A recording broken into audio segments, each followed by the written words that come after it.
दोस्तों कुछ लोग आपने ऐसे भी देखे होंगे जो अलग अलग चीज़ों में एक्सपर्ट होते हैं, लेकिन आज मैं जिस इंसान के बारे में आपको बताने जा रहा हूँ उनका नाम है लियोनार्डो दा विंसी। ये आदमी पूरी दुनिया में सबसे ज़्यादा नॉलेज रखते थे और वो इतने सब्जेक्ट्स के बारे में नॉलेज रखते थे कि उतने सब्जेक्ट्स किसी स्कूल या कॉलेज में भी नहीं पढ़ाए जाते थे।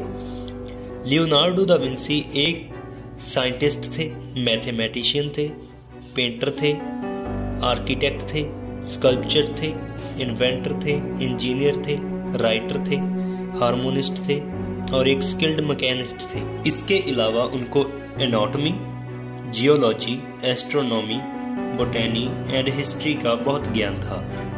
लियोनार्डो दा विंसी को दुनिया में आए सभी ग्रेटेस्ट इंसानों में से एक माना जाता है। ये दुनिया के सबसे श्रेष्ठ वैज्ञानिक भी माने गए हैं। इस वीडियो में आप इनके बारे में कुछ ऐसी बातें जान जाओगे जो आपने कभी भी नहीं सुनी होंगी। लियोनार्डो दा विंसी एक एम्बीडेक्स्ट्रियस थे। वो दोनों हाथों से लिख सकते थे। हैरानी की बात यह है कि वो एक टाइम पर एक हाथ से लिख सकते थे और दूसरे हाथ से ड्राइंग भी बना सकते थे। दा विंसी बड़ी आसानी से उल्टे क्रम में भी लिख सकते थे, जिसे मिरर राइटिंग भी कहा जाता है। अगर किसी को विंसी का लिखा हुआ पढ़ना होता था तो उसे मिरर में पढ़ना पड़ता था। कहा जाता है कि विंसी अपनी प्राइवेसी वाली बातों को अक्सर मिरर राइटिंग में लिखा करते थे।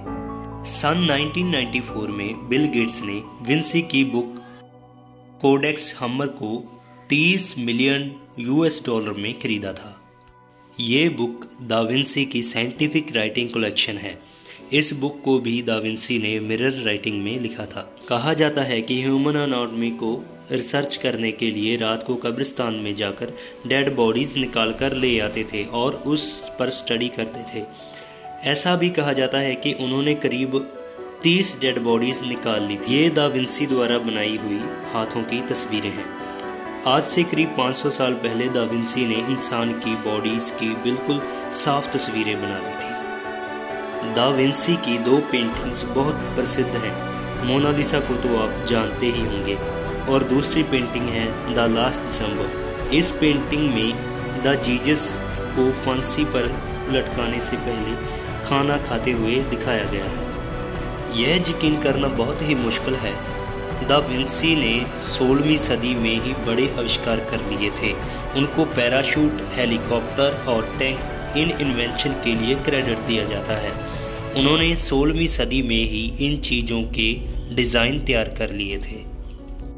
लोग दा विंसी को एक परफेक्शनिस्ट के नाम से भी जानते हैं, लेकिन यह भी माना जाता है कि वो अपने काम में अक्सर टाल मटोल करते थे, इसीलिए उनके कुछ पेंटिंग और इन्वेंशंस पूरे नहीं हुए। दोस्तों दा विंसी कभी भी स्कूल नहीं गए। सिर्फ लिखने और पढ़ने के अलावा उनको किसी भी तरह की कोई एजुकेशन नहीं मिली। इनको जिस विषय में ज्ञान था वो उन्होंने अपने बलबुते पर हासिल किया था। दा विंसी आज से लगभग 500 साल पहले पैदा हुए थे, लेकिन वो अपने टाइम से बहुत आगे थे। उस टाइम में भी उन्होंने जानवरों पर होने वाले अत्याचारों को रोकने के लिए यत्न किए थे। दा विंसी वो पहले इंसान थे जिन्होंने बताया था कि आसमान का रंग नीला क्यों होता है। कॉन्टैक्ट लेंस का आइडिया सबसे पहले दा विंसी को ही आया था। दा विंसी जिस गांव में ट्रैवल करते उसकी तस्वीर बना देते थे। दा विंसी उनका सरनेम नहीं बल्कि दा विंसी एक इटली के शहर का नाम है। लियोनार्डो का जन्म इसी शहर में हुआ था। दोस्तों दा विंसी के आखिरी शब्द थे कि मैंने भगवान और लोगों को निराश किया है। मैं अपनी ज़िंदगी में जितना काम ले सकता था नहीं ले पाया। आपको हमारी वीडियो कैसी लगी कमेंट सेक्शन में बताएं और इस तरह की और भी अमेजिंग वीडियोस के लिए हमारी वीडियो को लाइक और चैनल को सब्सक्राइब करना ना भूलें।